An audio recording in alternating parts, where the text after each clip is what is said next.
Let's talk about a situation with Elijah from the Bible, which you may have not thought about before, but will bless those of you who have ears to hear. Now, recently the Lord brought back to my remembrance a situation that happened with Elijah, and I believe He wants me to share it with you, and it's going to shine a light on this situation and get you thinking in a good way.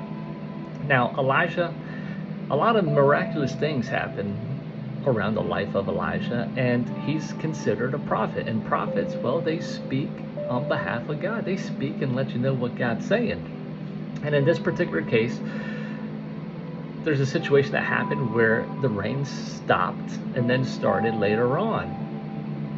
When this occurred, Elijah pretty much says that there's going to be no rain. He tells Ahab there's going to be no rain until he says so. Like, according to his word, there's going to be no rain until he says so.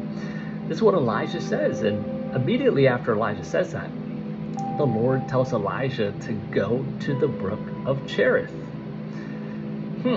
So now he goes to this brook, and here at this place, he's being sustained by the water. He's drinking from the water, the brook. And the Lord is feeding him bread and meat from a raven. And at first glance, this might not seem like much at face value, but the Lord is painting a picture and trying to teach Elijah something. Because you see, Elijah is at Cherith, which means cutting. He's at a place of cutting. And here, during this time, he's not being affected by this not being any rain. He's able to drink and he's being sustained and he's okay. But other people are affected by this. But you see, the Lord's feeding him with a raven. That's interesting. And Elijah, he's probably like raising his eyebrow like, Lord, why are you feeding me meat from a raven? Well, what do you mean, why? Well, because in Leviticus it talks about how the raven is considered an unclean fowl. So out of all the ways the Lord could have provided for Elijah, he feeds him with an unclean fowl to bring him meat. And that's what Elijah's eating for all this time until the brook runs dry. So he's at the place of cutting. He's being fed meat. Now, meat throughout the Bible in certain areas can mean carnality. It can mean fleshly things, like the lust of the flesh, that kind of things. You see, the Lord's trying to cut this fleshly perspective of how Elijah spoke no rain. Interesting. Well, what do you mean? Well, the next thing is he says, well, go to Zepheth. Probably butchered that, but he tells him to go. There's going to be a widow there, and at this place the widow's going to feed you. Now it's interesting because this place means refine. So now he's going to a place of refining.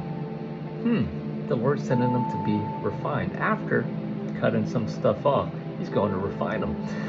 And once he goes here, the widow, she was affected by no rain. She's on her last meal. She's about to eat it with her son, and then they're going to both die. But they feed Elijah. And then Elijah says, the word of the Lord is going to pretty much sustain you until it rains. And the Lord does. But see, he says the word of the Lord here. Before he said, at my word, there's going to be no rain. But the word of the Lord here, he says to her. Isn't that interesting? Now, during this time, he's getting to know this family. He's seeing firsthand what's happening because of no rain, how it's affected these people. He's experiencing it. He's seeing it, how they almost died. And there's others that this is happening to. It's not just this family. It's a whole lot of other people. And eventually the child dies. Now, Elijah's grown closer to this child, and now he's died. And the widow, well, the widow is pretty much like, why would the Lord send you here and now take my son after, sustaining us up until this point in time? And Elijah, gets in this conversation with the Lord, like, Lord, what's going on? And he pleads to the Lord to save the child, and the child is saved. And she's like, I know you're a man of the Lord now. I know God is with you, because her son's saved.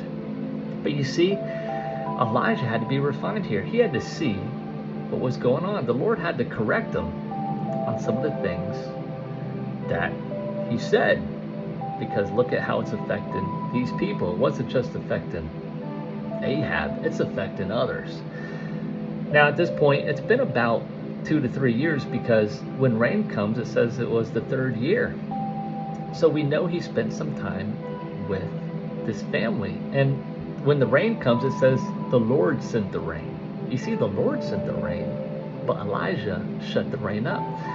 You see, in the New Testament, there's a situation that happened with Jesus and the disciples. And the disciples, they wanted to take some people out. They said, let's call down fire like Elijah. A different situation that happened. And Jesus tells the disciples, you know not what manner of spirit you are, making that type of request to destroy these people with fire. And Jesus, he came to save those that are lost. You see, they didn't understand what they were saying, just like Elijah didn't understand the effects of what he was saying when he said no rain, and the Lord had to correct him on that. You see, today, believers, we're supposed to share the good news about Jesus. We're supposed to share what the Lord has taught us. But are you sharing it from a carnal perspective? Are you sharing it from a fleshly standpoint? Is your words harming others? Even though you might not be harmed by those words, is it harming others? Because Elijah, he had to go to a place to get that fleshly perspective cut off, and he had to be refined by the Lord. This is the prophet that the Lord's correcting this way. So it's wise of us to watch what we speak, as life and death in the power of the tongue, and we'll eat the fruit thereof. And our words don't only affect us, our words affect others around us. We're not supposed to speak blessing and curses. We're supposed to bless those who despitefully use us. We're supposed to help others.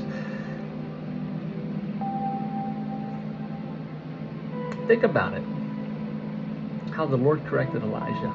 And think about how the Lord might be trying to correct some of us and how we speak. Because whether we might realize it or not at first, those words could be affecting others in a way that the Lord's saying, hey, I came to save these people. I don't want them to be destroyed. And those words aren't producing life the way you thought it might be. So anyhow, don't be discouraged. Be encouraged, because the Lord corrects those who he loves. And if he's correcting you today, well, he loves you. He corrects me all the time. He loves me. And he wants to help those all around. So be encouraged by this word. Don't beat yourself up. Just realize he's going to cut that fleshly perspective up and refine you. So going forward, you speak life and not death. Be blessed in Jesus' name.